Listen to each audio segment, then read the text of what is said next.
मेरे प्रिय मित्रों, आइए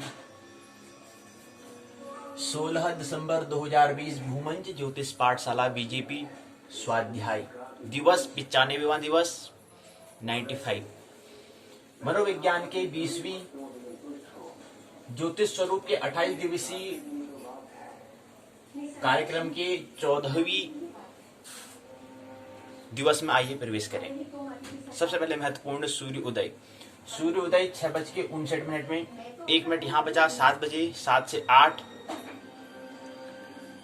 8 से 3, 4, 7 से 8, 1 घंटा 34 मिनट, 1:34 हो चुके हैं सूर्यदेव को आए हुए। 1:35 हो चुके हैं सूर्यदेव को आए हुए।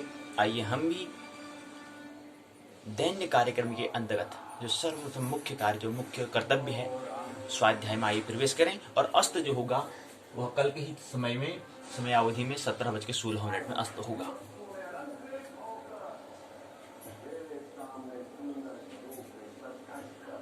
तीन 59 में 7 में 1 मिनट यहाँ बचा। 7 बजा, 7 से 8 हो गया और 30 वहां है और 33 वहां है। 4, 5 मिनट, तो 1 घंटा 35 मिनट। तो 1 घंटा 35 मिनट सूर्यदेव को आए हुए होगी। तो हम भी आइए प्रवेश करें स्वाध्याय में। हम जानते हैं पाठशाला के 2 भाग। पहला भाग है पाठ्यचर्या, जिसको हम प्रश्नोत्तर चर्चा कहते हैं। दूसरा भाग है पाठ्यक्रम, जिसको हम पाठ्य चर्चा कहते हैं। पाठ्यचर्या और पाठ्य चर्चा, सिलेबस और करिकुलम। आइए पाठशाला के पहले भाग पाठ्यचर्या में प्रवेश करें।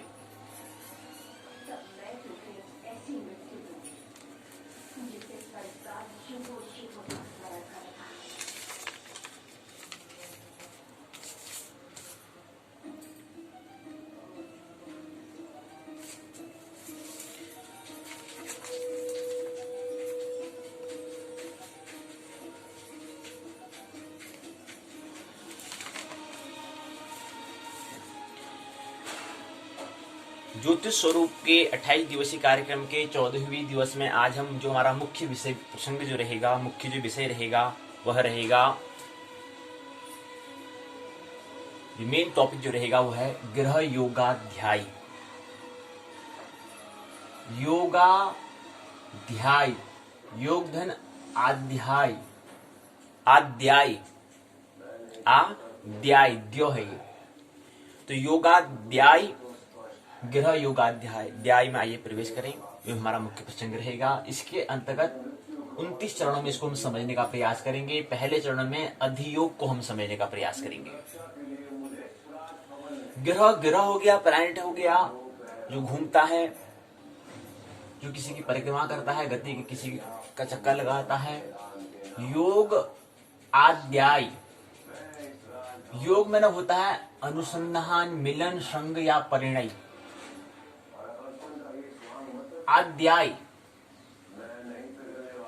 2 शब्दों से मिलकर योगधन आध्याय से मिलकर बना है योगाध्याय। इसके अंदर 29 चरण है। पहला चरण हमने कहा अधियोग, दूसरे में अनफा योग, तीसरे चरण में सुनफा योग, चौथे चरण में दुरुधरा योग, 5वें चरण में केमुद रूम योग, 6ठे चरण में शुभ करतरी योग, 7वें चरण में पाप करतरी योग, 8वें चरण में अमला कीर्ति योग, 9वें चरण में गज केसरी योग, 10वें चरण में वेसी योग, 11वें चरण में वोसी योग, 12वें चरण में उभयचारी योग, 13वें चरण में रुचक योग, 14वें चरण में भद्र योग, 15वें चरण में हंस योग, 16वें चरण में माल व्यय योग, 17वें चरण में सस योग, 18वें चरण में अमात्य योग, 19वें चरण में काहल योग, 20वें चरण में खड्ग योग, 21वें चरण में पर्वत योग, 22वें चरण में महाभाग्य योग, 23वें चरण में बुधादित्य योग, 24वें चरण में वसुमती वासुमान योग, वसुमती योग, वासुमान योग, 25वें चरण में सकट योग, 26वें चरण में हर्ष योग, 27वें चरण में सरल योग, 28वें चरण में विमल योग, 29वें चरण में परिवर्तन योग।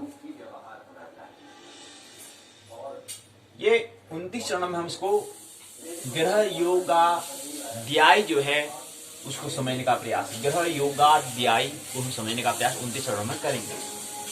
हमने यहाँ पर 2 कुंडली बनाई हुई हैं, एक कुंडली आचार्य रजनीश, एक कुंडली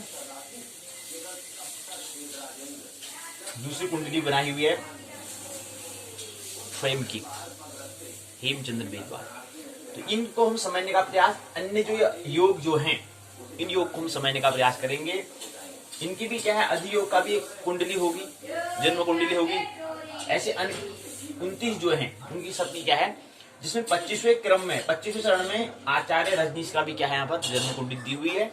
अन्य जो योग जो पहले चरण में बता रहे हैं, पहले से 29 चरण में बता रहे हैं, उन सब का क्या है एक एक कुंडली जन्म कुंडली है, उसको हम समझने का प्रयास करेंगे। मुख्य प्रश्न का मतलब ग्रह योगाध्याय को समझने का हम प्रयास करेंगे आज की पाठशाला में। आइए प्रवेश करें। योग शब्द का मतलब होता है जुड़ना या अनुसंधान करना। कहते ना भाई, अनुसंधान आपने शब्द सुना होगा, धनुष और बाण 2 होते हैं, लेकिन उसको अनुसंधान करो कहते हैं। अनुसंधान मतलब दोनों को मिलाओ, प्रतिज्ञा में बाण को मिलाना, उसको रखना, तो अनुसंधान कहलाता है। अनुसंधान करो, अनुसंधान करो, जुड़ो। ये धनुष रहा, ये बाण रहा, उसको अनुसंधान करो, उसको दोनों को आपस में मिलाओ, प्रतिज्ञा जो है उसको खींचो, तब जाके बाण आगे बढ़ता है। लेकिन उससे पहले तो मिलाना पड़ेगा ना, ऐसी तो आगे नहीं बढ़ जाएगा। अब उसको पीछे खींचते हैं, उसका भी वैज्ञानिक है। मतलब पहले हम क्या करते हैं, उसको आगे बढ़ने के लिए पहले हम उसको गति पीछे देते हैं। क्रिया प्रतिक्रिया का नियम होता है कि पहले उसकी गति को आगे बढ़ाने के लिए पहले पीछे हमें गति देनी पड़ेगी, फिर वही गति फिर आगे उस फोर्स जो फोर्स होगा वो आगे उसको फिर पहुंचाएगा। जितने ही पीछे हो जाएगा उतना आगे वो बढ़ जाता है बाण। ऐसे ही हमारा कर्म भी क्या है, उसका प्रतिफल हमें मिलता है कि हम कर्म क्या करते हैं, उसका प्रतिफल हमको मिलता है। जो हम कर्म करते हैं उसका प्रतिफलन ही लौट के आता है, ये भी हम समझते हैं। अगर हम गए कोई दीवार में मारे तो वापस वो लौट कर हमारे पास आती है, वापस दीवार से यहाँ को आती है। ऐसे ही बाण को हम पीछे खींचते हैं तो वो आगे बढ़ने के लिए ही उसको हम पीछे को खींचते हैं। क्रिया प्रतिक्रिया का नियम। जब हम चलते हैं तो हम चलने में हमारा भी क्या है, पीछे को हम गति करते हैं, पैर के द्वारा पीछे को गति, तब हम आगे बढ़ते हैं। अभी गौर करना चाहिए, विज्ञान को समझना है तो प्रत्येक हम हमेशा क्षण हर क्षण में हमें होशपूर्वक हमें रहना होगा। विज्ञान को समझने के लिए भी हमें बुद्धिमत्ता की हमें आवश्यकता होती है। तो ऐसे यहाँ पर क्या है, ग्रह योग का मतलब होता है जुड़ना, जुड़ाव या अनुसंधान हम इसको कहते हैं। अनुसंधान का मतलब होता है मिलना, जुड़ना, योग। अनुसंधान हमने कहा कि धनुष और बाण का क्या है, जब मिलाते हैं प्रतिज्ञा में रख दिया तो इन दोनों का मिलन हो जाता है। यहाँ पर संधि का मतलब भी वही होता है, मिलन होता है। यहाँ इस शब्द का अर्थ घटन नभोमंडल से मतलब है। नभमंडल में, नभमंडल होता है आकाश मंडल में, सूर्य आदि ग्रह के अन्य योन्य संबंध से है। कुंडली में उनकी स्थिति राशि संबंध के संदर्भ में होता है, उससे संबंधित होता है। कह रहे यहाँ पर जो हम योग का शब्द हम प्रयोग कर रहे हैं वहां कहां पर है, जो नभ में जो हमारे पिंड हैं, खगोल में जो पिंड हैं, खगोल में स्थित जो पिंड हैं, नभ में जो स्थित जो मंडल में स्थित जो ग्रह आदि, जो सूर्य आदि जो ग्रह हैं, उनके संबंध, उनके अन्योन्य संबंध से कुंडली में उसकी स्थिति राशि संबंध के संदर्भ में होता है। हमने पहले के प्रकरणों में समझने का प्रयास किया, ग्रह प्लैनेट किसे कहते हैं ये हमने समझा, राशि किसे कहते हैं ये भी हमने समझा। अब देखो ना, जन्म कुंडली में होता क्या है, या कुंडली में क्या है, मुख्य रूप से अब देखो यहाँ पर जन्म कुंडली हमने बनाई है आचार्य रजनीश की। यहाँ पर क्या हो रहा है, यहाँ पर हमने ये देखिए जो हमने एक यहाँ से जो हमारा पहला हमने कहा ये लग्न हमारा, ये जो हमारा कोष्टक होता है, ये हमारा जो भाव होता है, भाव भारत की दृष्टि से इसको भाव बोलते हैं, और बुद्धि की दृष्टि, अगर हृदय की दृष्टि से ये भाव कहलाता है, और बुद्धि की दृष्टि से, पश्चिम की दृष्टि से इसको हम कोष्टक कहते हैं। यानी बुद्धि के तल पर वो सोचने का विचार करेंगे तो हम इसको कोष्टक या कमरा कहेंगे, हाउस कहेंगे, और इसको भाव के तल पर अगर हमें ले जाना है, उसको थोड़ा और नीचे हमें ले जाना है तो उसको हम भाव कहते हैं। तो हम भाव भी कहेंगे क्योंकि हम हृदय के तल पर, यहाँ पर हमारे भारत जो भी हमारी संस्कृति है, जो भी हमारा साहित्य है, वो भाव के तल पर ज्यादा है, तो इसलिए हम भाव कहते हैं, इसलिए ज्यादा हम इसको भाव से ज्यादा जानते हैं। वैसे कोष्टक होता है कहते हैं। तो बुद्धि और भाव, विचार होता है कि हम विचार करते हैं उसको हम कहाँ ले जाते हैं, हृदय के तल पर ले जाते हैं, तो भाव जो है हृदय के तल पर आता है। तो इसको भी हम क्या है, हृदय के तल पर जोड़ने का प्रयास कर रहे हैं। अगर उसको बुद्धि के तल पर तो कोष्टक या कमरा कहेंगे, हाउस कहेंगे, या कहीं विज्ञान की दृष्टि से, या कहीं धर्म की दृष्टि से, या काव्य की दृष्टि से कहें तो काव्य की दृष्टि से हम भाव कहते हैं। यहाँ पर हमने 2 लिखा है, ये 2 यहाँ पर होना चाहिए, यहाँ पर है 1। ये 1 किसके लिए लिख रहे हैं हम, ये एक पहले भाव को, ये लग्न को दिखाता है पहला। फिर यहाँ पर हम 2 लिखेंगे दूसरे भाव को, यहाँ पर 3 लिखेंगे तीसरे भाव को, यहाँ पर 4 लिखेंगे चौथे भाव को, 5 लिखेंगे पांचवें भाव को, 6 लिखेंगे छठे भाव को, 7 लिखेंगे सातवें भाव को, 8 लिखेंगे आठवें भाव को, 9 लिखेंगे नौवें भाव को, 10वें भाव को हम 10 लिखेंगे, 11वें भाव को हम 11 से दिखाएंगे, 11 अंक से, और 12वें भाव को 12 से दिखाएंगे। अब यहाँ पर 2 अंक हो चुके हैं, हमारे पास 2 डिजिट हैं, जबकि यहाँ पर 1 अंक लिखा है, 2 भी लिखा है। तो ये जो 1 लिखा है ये भाव को, एक कमरे को दिखाता है, कोष्ठ को दिखाता है, कमरे को दिखा रहा है, हाउस को दिखा रहा है। तो ये पहला हाउस, इसको हम लग्न कहते हैं। तो 1 2 3 4 5 6 7 8 9 10 11 और 12, और 12 भाव होते हैं, 12 राशियां होती हैं। तो ये लाल कलम से जो हमने लाल जो पेन जो कलम है उससे जो हमने लिखा है, तो ये जो 1 यहां से शुरू हो रहा है, मतलब जहां 12वां भाव है वहां से शुरू हो रहा है, यानी कि 12वें भाव में पहले राशि बैठी है। मेष वृष मिथुन कर्क सिंह कन्या तुला वृश्चिक धनु मकर कुंभ मीन, 12 राशि जो है, तो पहले लग्न में से दूसरी राशि बैठी है। दूसरी राशि कौन सी होती है, मेष वृष होती है। तो दूसरी राशि यहाँ पर पहले भाव में है, फिर तीसरी है, फिर चौथी है, फिर 5वीं, फिर 6वीं, फिर 7वीं, फिर 8वीं, फिर 9वीं, फिर 10वीं, फिर 11वीं, फिर 12वीं, फिर पहली राशि मेष। तो ये जो लाल कलम से जो लिखा गया है, जो लाल से लिखा गया है, लाल कलम से जो पेन से लिखा गया है, वो क्या है, राशि को दिखा रहा है। ठीक, यहाँ पे नीचे भी यही लिखा है, यहाँ पर हमने इसको नीले पेन से दिखाया है। तो 5वें नंबर की हमने बताया है, यहाँ पर 5वें नंबर में 5वीं राशि है। 5वीं राशि कौन सी होती है, मेष वृष मिथुन कर्क सिंह राशि होती है। सिंह राशि को हमने 5 अंक से दिखाया। तो ये जो हमारा नीले पेन से दिखाया गया है वो क्या है, राशि को दिखा रहा है। लेकिन ये पहला, अब यहाँ पर जो 1 लिखा है, तो यहाँ पर भी हमने 1 लिखा है, यानी कि यहाँ पर एक जो 12 जो कोष्टक जो होते हैं, भाव जो होते हैं, हमेशा क्या होते हैं, स्थिर होते हैं। तो यहाँ पर 1 लिखा है, यहाँ पर हमने इसको हरे पेन से दिखाया गया है, हरे कलम से लिखा गया है, यहाँ पर इसको हमने नीले पेन से लिखा है।